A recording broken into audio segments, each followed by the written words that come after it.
Dr. Scognamiglio, thank you very much for finding the time to speaking with us for a little while. I'm sure you're being very busy, and so we are not going to try and take too much of your time, but we'd like you to give us a bit your opinions and let us know what the situation in Italy is right now. It is my pleasure to contribute with my knowledge and experience internationally, since it appears we are having the worst epidemic in the world currently. So my pleasure. Thank you. Tell us a little bit how it is in Italy right now. So in Italy right now we're having the highest number of deaths ever reported in this epidemic. We are having more than 60,000 cases with almost 5,000 deaths. The majority of this is concentrated on the Lombardy region, which is a region I am currently in Milan. The deaths in a city near to Milan raise above the capacity of the cemeteries, so that the deaths had to be taken from the army outside with a car, with their trucks. So you can imagine how is a city with a newspaper, local newspaper, just full of dead chronicles, and with this the cemeteries that cannot just take the number of deaths. The situation in these two cities is incredible. So doctors from that cities, especially from the resuscitation unit, were saying that they had to decide which patient help instead of another. So they had to make a decision based on the age and based on the ability, potential ability of a patient to recover from a treatment. And that's a very tough decision for a doctor to make. And this doctor was saying that he was broken, and so we're having so many burnouts and healthcare providers. We're seeing things we never saw before, and we all switched to just COVID. It's everything about COVID-19 right now. It seems like heart attacks, cancer, and other things are not going on, but they are. So this is, putting a lot of pressure in a health system that should be working for everyone, not just for COVID-19 cases. In your experience, what measures have proven effective and which ones did not in the management of the pandemic? So from the Italian experience, I can say that timing will appear to be a very crucial factor during the mitigation phase. The outbreaks that were early closed, early detected, and early quarantined, those outbreaks didn't go as bad as the others that were not immediately contained.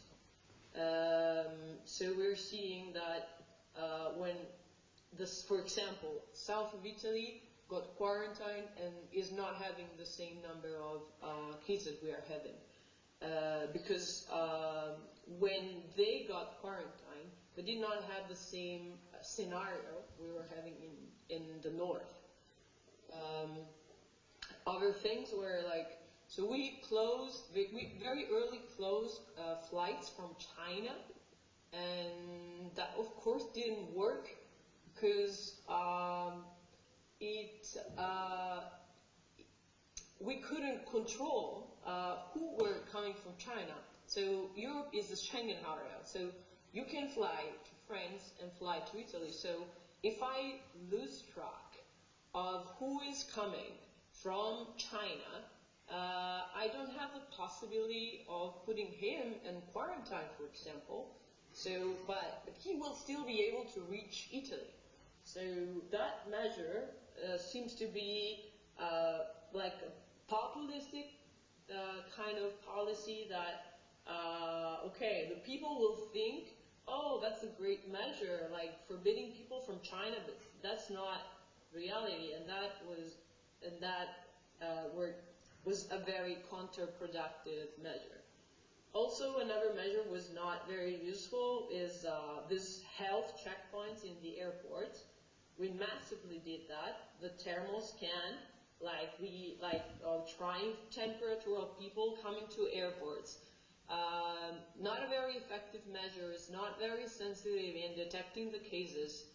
And so we can say that our lesson learned is just quarantine the ones who are coming from dangerous areas, do that effectively, and close the red zones as early as you can, because this virus is moving faster than you can manage. Thank you. One of the very important questions, and everybody wants to know what are the populations that are more at risk? Is there a real affection of the population that's more at risk, or anybody can actually fall to the virus?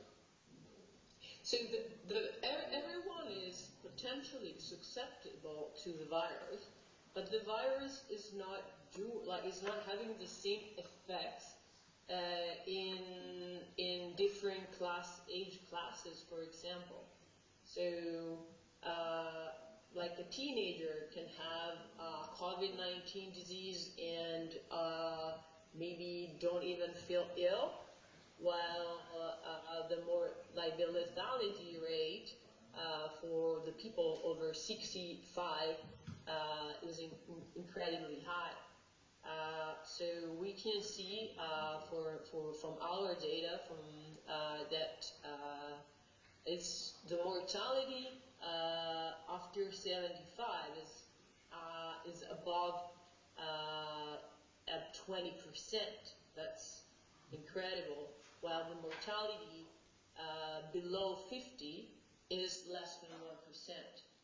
So these are preliminary data, and all the people who died with COVID-19 is counted as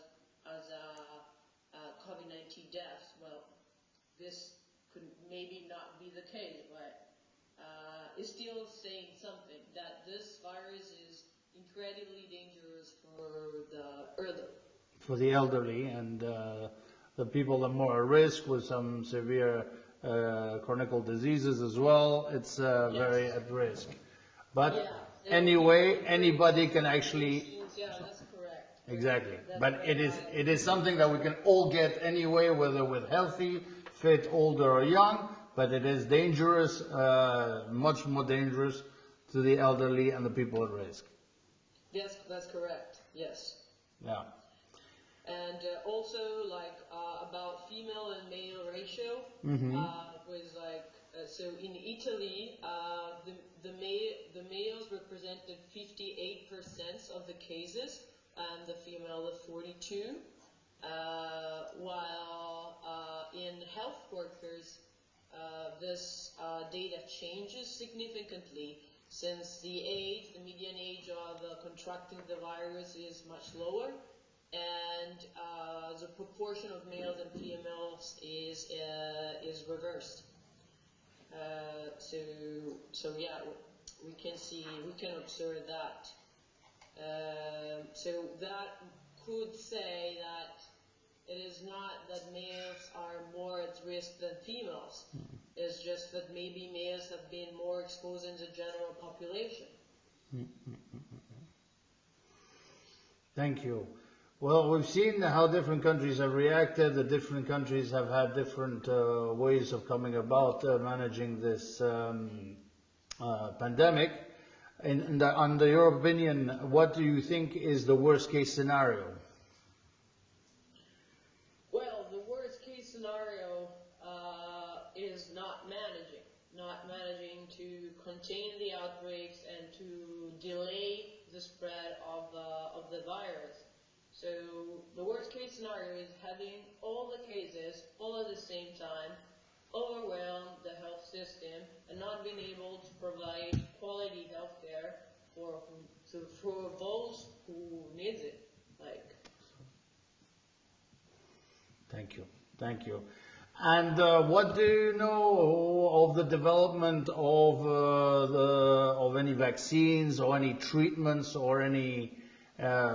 Is there anything in development that actually will stand the test of time and will actually prove a proper cure or vaccine? There are 2 vaccines that are in phase 1, and 42 candidate vaccines were still in clinical evaluation. I must say WHO said that it will likely not be available in less than 18 months. And so, because the vaccines development is a very complex and fixed process. First, you need to identify the virus. Then you have a phase when you have a few people trying it for safety, and then you will have to extend it.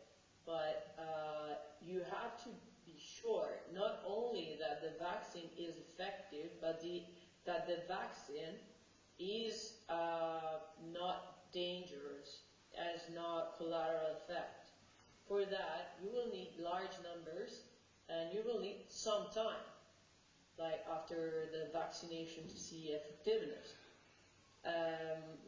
Of all this, more than 30 vaccines that are under development, we cannot say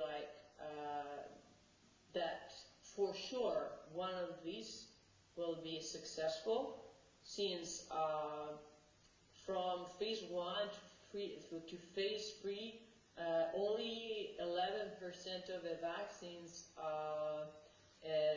normally makes it, according to one study that was published in 2015. So now we're everything seems like we are seeing there are 2 vaccines in phase 1, and it seems, oh my God, that is going to save our life. No, because maybe not. Maybe yes, but the reality is only that 11.5% of success rate from phase 1 for phase 3 cannot make us completely positive on that.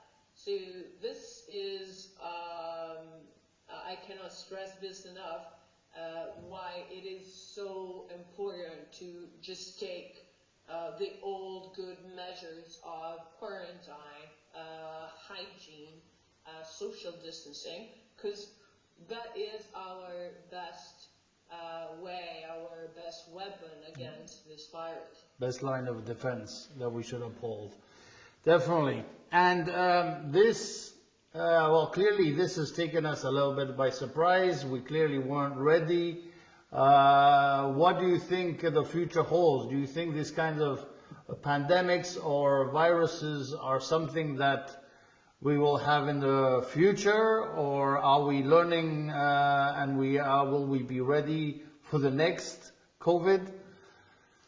So I studied at the Johns Hopkins University, and they were some years ago, they were stressing are we prepared for a pandemic? Because the United States cut the budget for global surveillance on emerging infectious diseases, and some people there at Johns Hopkins are saying this is no good because we don't know when it's going to happen, where it's going to happen, and there are instruments called surveillance that you can use to find out if there is something new going on. Before this, it happened with Zika. Zika virus was another newly emerged virus, and some doctors started to observe there were too many children born with this condition on their head. It was just the percentages wasn't normal, and so they started saying, "What's this? What's happening? What's happening?" And so that brought to the investigation on what's going on, that they found out there was a virus. It was Zika. And so it happened with HIV back in the days. They observed there was too many men having sex with men with a weird kind of tumor, Kaposi sarcoma. Then they were like, why so many? Why so many cases like this? And that brought to first say there was a syndrome that they couldn't explain, and then to the identification of the virus. So having a flexible system that will tell you, hey, there are too many people with a weird pneumonia in China, and there are too many, and this pneumonia, we didn't see that before, can create an international alert, and did. Well, the WHO, World Health Organization, jump in and say, okay, let's investigate on this. It is very useful for viruses and bacteria, but it can also be useful for intoxications, for maybe radiation. Maybe you don't know there is a source of pollution you are not detecting, and having a surveillance system can help protect the people from that source of contamination, for example. Thank you very much. Thank you very much. On the question of vaccines and the development of vaccines, we're wondering if there were any international cooperations in the development of such vaccines, knowing that there's some specialized research centers in Russia as well. Is there any collaborations being done? Absolutely. So the WHO is letting many countries testing different vaccines, and so we are having huge collaborations among different entities and universities and hospitals, but not just for the vaccines, also for the drugs. So we're seeing an incredible amount of new clinical trials going on in different hospitals, and where especially with drugs, we can see some early results. And one thing I didn't mention before is this hope about the tuberculosis vaccine. Tuberculosis vaccine is proved to be very non-specific in boosting up the immune response for many things. This immune boost could be very useful for coronavirus too. So they're thinking on scaling up a vaccine that is already developed and is working for many bacteria, many viruses, just as specifically, and to, you know, start scaling up that for very at-risk populations such as healthcare workers and, of course, the elderly ones. Thank you. And I suppose you saw that after a conversation between Prime Minister Putin and Prime Minister Conte, they agreed to send aid. I think Russian airplanes arrived with some aid. How is that helping? How is that perceived? Is it actually helping? How do you view the aid? So we are very grateful to countries like Russia, China, Cuba, who are sending us help. And you know, we are Europeans. Never felt we would have been in need of any kind of help from other countries, and especially in the health sector. We have an amazing public health sector. We are rated among the first public health sectors in the world. We're better than the United States when we speak of public. And so, this disease, this virus, surprised us, and challenged us over our capacity. So we cannot be else than grateful to all the help that is coming from outside, and especially from, you know, outside of European Union.